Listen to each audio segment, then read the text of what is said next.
السلام عليكم ورحمة الله وبركاته. ما شاء الله تبارك الله أحباب وحيني هاي مانتا مداوات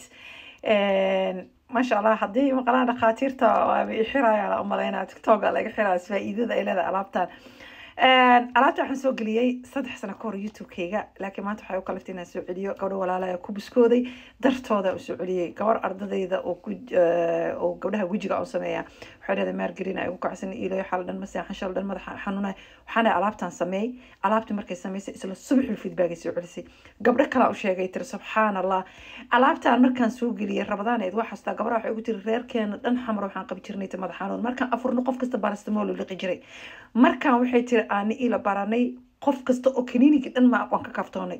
kaniini paracetamol la liqo waa ka kaftoomaysiin waa alaama daawada liqada afkaaga asii gelisana madax xanuuna markaas kuugu dambaysa lacagta seef gareeya gurigiina waxa yaala isku daaweeya markaas intaas ay sheega ajaladan waa ajalad madaawad oo run ah gabadha isticmaashane waxaan ku dhahay waxay keenaysaa ama wiilka isticmaal ama qofka xanuunsan isticmaalo oo madaxa headache ama margarine ama madax xana paracetamol toban xabbar isku dadalaayo paracetamol fasaad fitilay faraha ka qaada alaabtan kitaabiya alaabtan rabaa inaan sheego waa coffee naas coffee-gan aan soo qaatay qaxwo Soomaali lama rabo waa coffee ina haysatin coffee-ga hal qaado oo coffee ah waxa ku karinaysaa biyo markay karsamaan bakeerigaas yarka bismillah ala barkatillah bakeerigaas yarka ayaa ku dhibcinaysaa wax badan ma intaas kaliya waxa soo qaadanaysaa jeexliin dhanaanta inta ku miiratay haafkaas yarka noqotay waa ku dhaxdaray intaana qabanaysaa qalab asiinaysaa waa liqay markaas madax xanuun kuugu dambeynaysa gabdhaha waxay dhigeen kaniinka marka la qana paracetamolka ila cabaaraan sugnaa asaga baba sugnay dheheen ma sugno aan si cabayno madaxi waxa mooday dheheen ina 5 saac ka hor paracetamol liqnay madax kaliya ma aha korka xataa xanuunka dhan ka tagaya dadka xanuunka qaba kitaabiya in soo duceeya inta qof oo feedback ka soo bixisay wala cadad wala xisaab ajaladan absolutely aan ku dhahay marka paracetamolka isku daldalay waliba dadka headache markasta paracetamolka cunaaya hay waxa qaba waxa ku shiga margarine-ka madaxa qaadila hadaa samaysataan waa isoo duceynaysiin hadaa samaysataan wax ma xataa araadinaysiin oo aleeday oo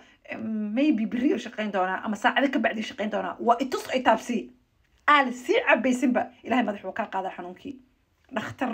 baana ka soo qaaday wax aan jeebkayga samaystay dhakhtar islaam marka ka faa'iideysta waxyaalaha wanaagsan oo liini soo geliyo soo duceeya meel dheerna siigeeya ajaladan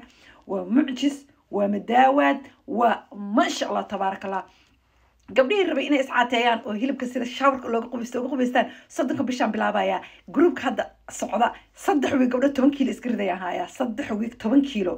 wiiga u sii dhiman 14 kiilo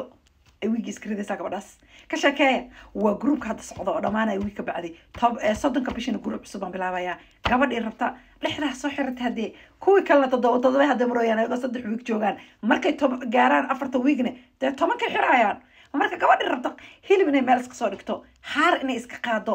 ni ilaha gadaasha soo qabsato farqay u soo dhigto insha Allah inay wajigeeda iyo korkeedaba meel dhigto ana inta si natural waxaygu waa dabiici haday noqoto caato iyo haday noqoto qurxisba waa itus ay taabsi ka faa'iideysta madax xanuunka headache maxaa ku shiga margarine-ka aajiska